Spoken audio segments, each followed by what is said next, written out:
Living a life of depth is a term that Ambika just threw in the room.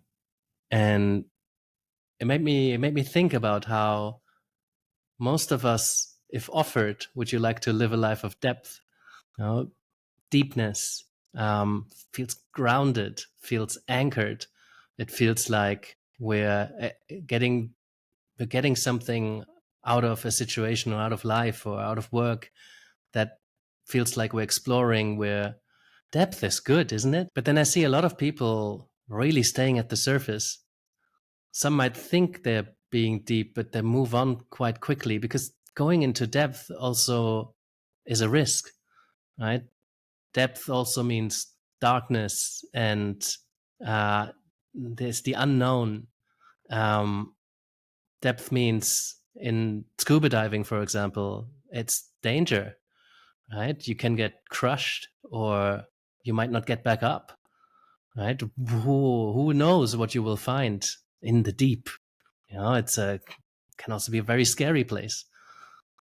But where else would you find the treasures of life? So I had a colleague once compare coaching to what's it called when you dive deep for treasures, for these little the little treasures you find in shells in kind of mussels. Um, you need to dig in the dirt. You need to crack open some things, and sometimes there's something scary inside. Like you take somebody down, and you don't always like what you find. You open some doors into depth, and maybe some of these doors were closed for some time. Yeah, you maybe still find treasures behind it, but you might have to find some demons in order to get there. Some wild animals, beasts. They're there in the hero's journey of exploring depth. You need to leave the safety of what you can see and know, and go explore. So yes, there is all of that positive stuff, all of the anchoring. I wouldn't say positive, I would say meaningful. So, but yeah, I think it's easy to move on because we want to keep ourselves safe and comfortable. Because we cannot stay at depth entirely. We have to go up and down. I think that's how life works.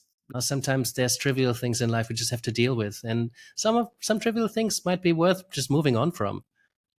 Which space are you going to decide to go and dive? You can go into depth on absolutely anything and everything, but we need to make decisions what to go in depth with, how much time to spend there. And you could say, well, all of this time you spent going into depth on this one subject or this one person or this one job, maybe it wasn't worth it. Maybe you should have traveled a little bit further and choose a different thing, person, job to go into depth on. So at which spot do we dive? Scuba diving. You pick a spot, you go in deep, and there's nothing there. There's nothing of interest to you.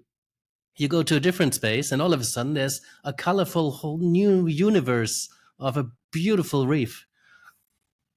And you kind of need to know where these spots are. But if you never dive where nobody's gone before, maybe you miss the most amazing treasure, the most beautiful place.